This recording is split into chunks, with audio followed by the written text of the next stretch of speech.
Back ఏపీలో YCP నేతల ఎన్నికల ప్రచారాన్ని ప్రజలు అడుగు అడుగున అడ్డుకుంటున్నారు. వైసీపీ పాలనలో తమకు కనీస మౌలిక వసతులు కూడా కల్పించలేదని ఆగ్రహం వ్యక్తం చేస్తున్నారు. తాజాగా సొంత నియోజకవర్గం డోన్లో ఆర్థిక మంత్రి బుగ్గన రాజేంద్రనాథ్ రెడ్డికి ఎన్నికల ప్రచారంలో నిరసన సెగ తగిలింది. రోడ్లు సరిగా లేవని, తాగడానికి నీళ్లు కూడా లేవని బుగ్గన్ను మహిళలు అడ్డుకున్నారు. తమ సమస్యల గురించి వైసీపీ నాయకులకు చెప్పినా పట్టించుకోలేదని మహిళలు మండిపడ్డారు.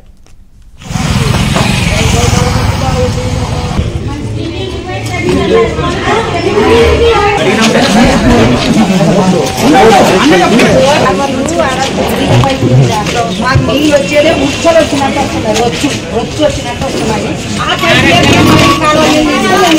మేము మాత్రం తాగేసుకోవాలి నీళ్ళే. నేనేం